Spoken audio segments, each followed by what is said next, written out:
So last week was a pretty busy one. This week is set to get even busier. Starts off with a string of manufacturing PMIs today. We did get Caixin's estimate this morning showing a surprise expansion for China's manufacturing sector, and that combined with not so harsh measures out of the US against China have really aided Asian equities this morning. But for the rest of the day, we'll get out of the Eurozone, UK, Canada, and the US. Estimates are going to come out of market, and for the US out of ISM as well. Now for Tuesday, we get the first of our main central bank announcements. That's the Reserve Bank of Australia, set to keep rates on hold at 0.25%. There's also going to be some UK lending data, as well as API's oil inventory survey, which usually when it comes to oil traders, the big move is usually reserved for EIA's more encompassing estimate on Wednesday. Last week, it showed a pretty big surplus of 7.9 million. There's also going to be a string of services PMIs, Caixin for China. We got the Eurozone markets estimate, as well as for the US, we get market and ISM. And when it comes to employment, we get the first of three main employment data for the US, ADP's non-farm estimate. And when it comes to central banks, well, it's our second main central bank for the week. That's the Bank of Canada, where it too is set to keep rates on hold at 0.25%.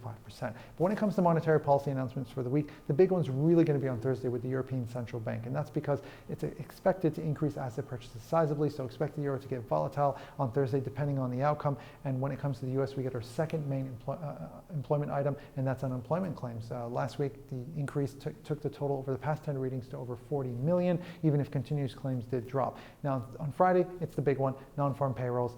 Expectations are for the unemployment rate to soar to near 20% on an 8 million drop. And when it comes to oil data, we get Baker Hughes US oil rig count last week showing another consecutive decline. Now, those of you trading will be on the lookout because OPEC Plus meetings were scheduled for next week, but they might be brought forward to this Thursday. And when it comes to those of you trading the pound, Brexit talks are set to resume this week, so any updates on that front could make the pound more volatile.